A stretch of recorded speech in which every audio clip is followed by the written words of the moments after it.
Hello दोस्तों, स्वागत है आपको प्यारे से YouTube channel physics bye Sanjay sir classes में। आज हम लोग पढ़ेंगे चैप्टर 8 का नेक्स्ट टॉपिक। तो देखिए, पिछले क्लास में चैप्टर का नाम है स्वास्थ्य तथा रोग, मानव स्वास्थ्य तथा रोग, जिसमें से हम पिछले क्लास में स्वास्थ्य को डिटेल से पढ़ चुके हैं। जिसमें स्वास्थ्य था स्वास्थ्य सामाजिक, शारीरिक, मनोवैज्ञानिक रूप से सभी दशाओं जो होता है पूर्ण रूप से समान हो, इसे स्वास्थ्य कहा जाता है। ऐसा नहीं कि सिर्फ शारीरिक रूप से हम सही हैं तो मेरा स्वास्थ्य ठीक है। तो आज का नेक्स्ट टॉपिक है जिसका नाम है रोग। तो देखिए, स्वास्थ्य तो हम लोग जान चुके हैं, लेकिन आप जानते हैं रोग क्या होता है। तो रोग होता क्या है, जब हमारे शरीर का कोई भी भाग या कोई भी अंग सुचारू रूप से कार्य करना बंद कर देता है। अर्थात देखिए, जब कोई अंग, शरीर का कोई भी अंग होता है और वो कार्य करता है तो वो कार्य असमान रूप से होता है। अर्थात जो भी अंग कार्य कर रहा है उसकी गति में रोध उत्पन्न होता है, जिसके कारण बहुत सारे विकार उत्पन्न हो जाता है और इसे रोग कहा जाता है। तो देखिए, यहाँ रोग एक दशा है। रोग वह दशा है जब शरीर या इसके कोई भी भाग, समान कार्यों को गति करने में रोध उत्पन्न होता हो, और इसी तरह से शरीर के दैहिक तथा मानसिक और सामाजिक रूप से विकार उत्पन्न होना रोग कहलाता है।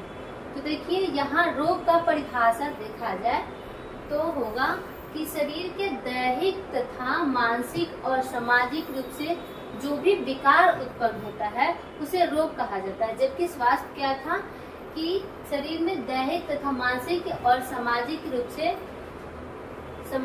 से सामान्य दशा को स्वास्थ्य कहा जाता है। लेकिन जब वो उन सब सामान्य दशाओं में कुछ विकार उत्पन्न हो जाता है तब उस स्थिति को रोग कहा जाता है।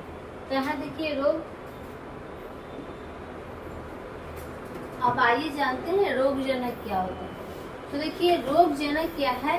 रोग को उत्पन्न करने का कुछ न कुछ माध्यम होता है, अर्थात जिसके द्वारा रोग उत्पन्न होता है उसे रोगजनक या रोगाणु कहते हैं।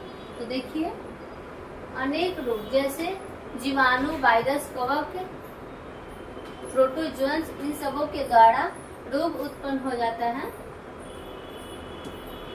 कवक, प्रोटोजोन्स तथा कुछ कीटों के द्वारा भी उत्पन्न होता है और इसे ही रोगाणु या रोगजनक कहते हैं। आइए देखते हैं रोग के प्रकार। तो मनुष्यों में होने वाले जो रोग होता है उसको दो भागों में बांटा गया है, जिसमें से पहला है जन्मजात रोग और दूसरा है उपार्जित रोग।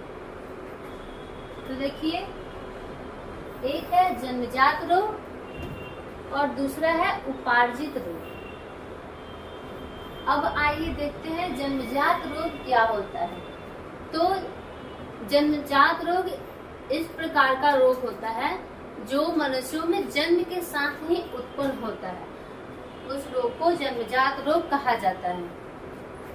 तो देखिए, वे रोग जो मनुष्यों में जन्म से ही उत्पन्न हो जाता है, जन्मजात रोग।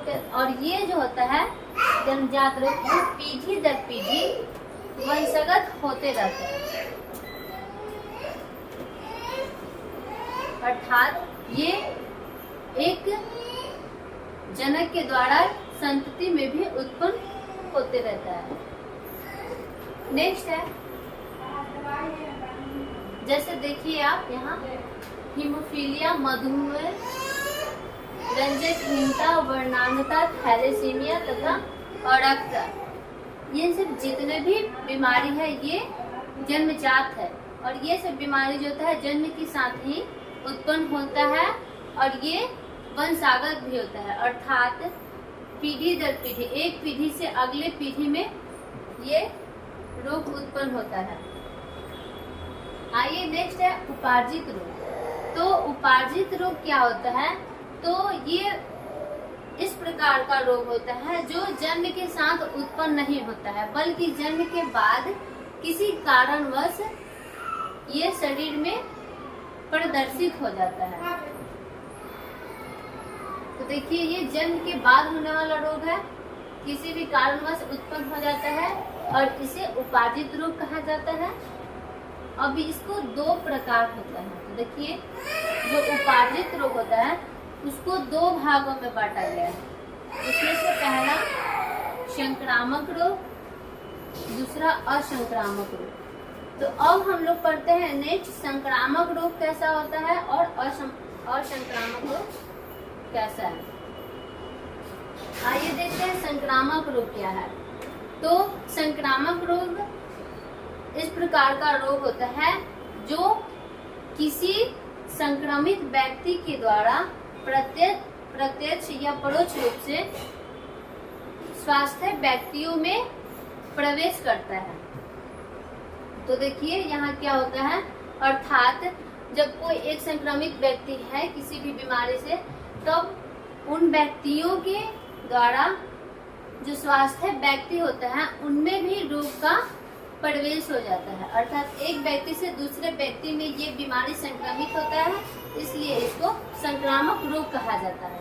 तो देखिए ऐसा रोग जो प्रत्यक्ष या परोक्ष रूप से एक व्यक्ति से दूसरे व्यक्ति में संक्रमित होता है उसे संक्रामक रोग कहते हैं। अब इसमें देखिए फ्लू, मलेरिया, फाइलेरिया, गोनेरिया तथा कालाजार ऐसे बीमारी है जो संक्रमित है और इन सब बीमारियों से जो भी ग्रसित व्यक्ति होंगे वो उनके माध्यम से स्वास्थ्य व्यक्ति में भी ये बीमारी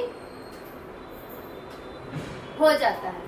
तो जितने भी फ्लू, मलेरिया, फाइलेरिया, गोनेरिया तथा कालाजार जो होता है बीमारी, ये सब संक्रामक है और संक्रामक बीमारी अधिकतर सूक्ष्म जीवों के द्वारा होता है। नेक्स्ट है असंक्रामक रोग।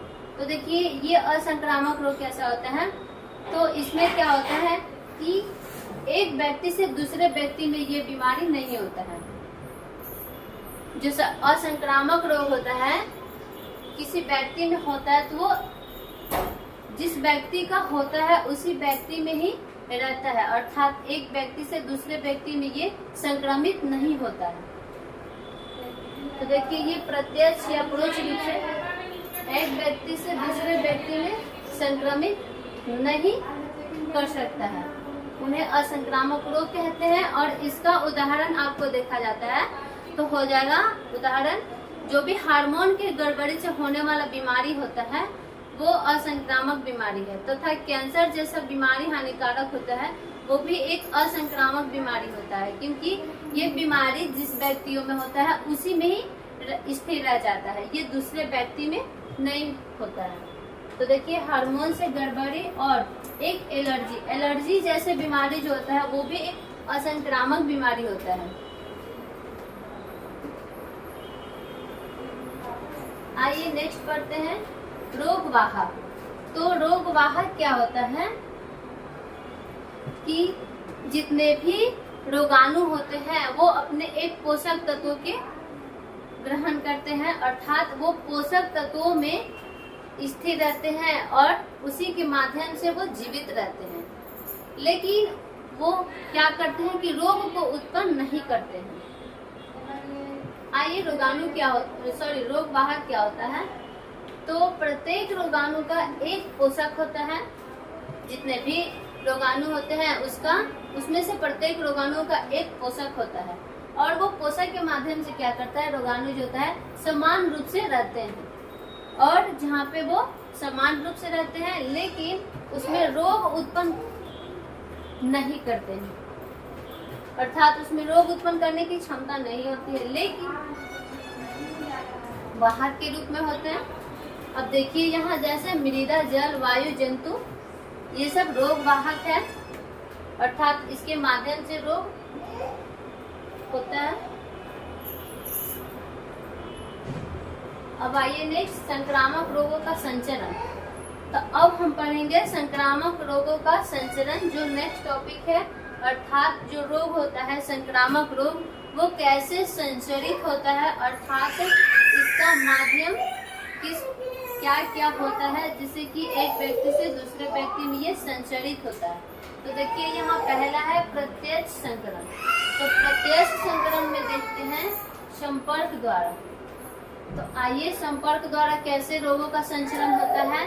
तो यहाँ स्वास्थ्य व्यक्ति जो होता है संक्रमित व्यक्तियों के संपर्क में चला जाता है, जिसके कारण जो ग्रसित व्यक्ति संक्रमित व्यक्ति होता है उनसे जो भी बीमारी होता है वो स्वास्थ्य व्यक्तियों में चला जाता है और इस प्रकार से स्वास्थ्य व्यक्ति भी संक्रमित हो जाता है। तो देखिए स्वास्थ्य व्यक्ति को किसी संक्रमित व्यक्ति के संपर्क में आने से रोगों का संचरण होगा। नेक्स्ट है मृदा के संपर्क द्वारा। तो इसमें क्या होता है कि रोग कारकों वाली जो मृदा होता है उसके संपर्क में आने से संक्रमण रोग का संचरण होता है। नेक्स्ट है सूक्ष्म बिंदुओं या वायु के द्वारा। तो देखिए सूक्ष्म बिंदुओं वायु के द्वारा कैसे रोगों का संचरण होता है। तो किसी भी व्यक्ति को छींकने, खांसने या बात करते समय जो संक्रामक व्यक्ति होते हैं उनके मुख से निकलने वाले सूक्ष्म बिंदुओं के द्वारा ये बीमारियों का संचरण होता है।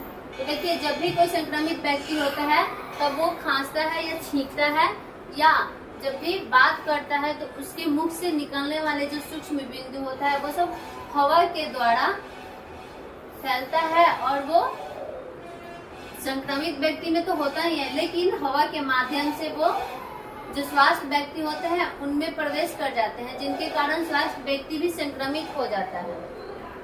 नेक्स्ट है किसी जंतु के काटने से।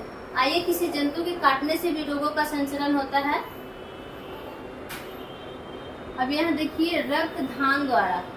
तो रक्तदान द्वारा कैसे रोगों का संचरण होता है। तो जब कोई संक्रमित व्यक्ति होता है किसी बीमारियों से और उसका रक्त किसी स्वास्थ्य व्यक्तियों में चढ़ाया जाता है तब वहाँ रोगों का संचरण हो जाता है ब्लड के माध्यम से। तो इन सब के द्वारा देखा गया कि संक्रमण रोगों का संचरण होता है। नेक्स्ट है अप्रत्यक्ष संचालन।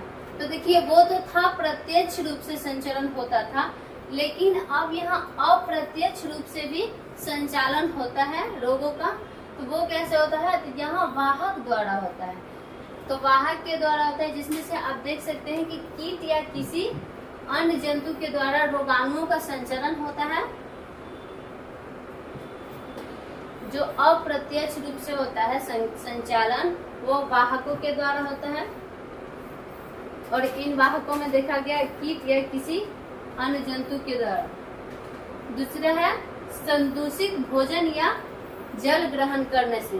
तो यहाँ जब हम संदूषित भोजन या जल को ग्रहण कर लेते हैं तब हमारे अंदर बीमारियां रोग उत्पन्न होता है। नेक्स्ट है गंदे हाथों या अंगुलियों से। तो देखिए गंदे हाथों या अंगुलियों के माध्यम भी संक्रमण रोग का संचारण होता है।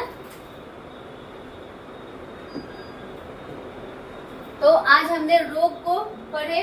तो आज के लिए इतना ही। मिलते हैं नेक्स्ट क्लास में अगले टॉपिक के साथ।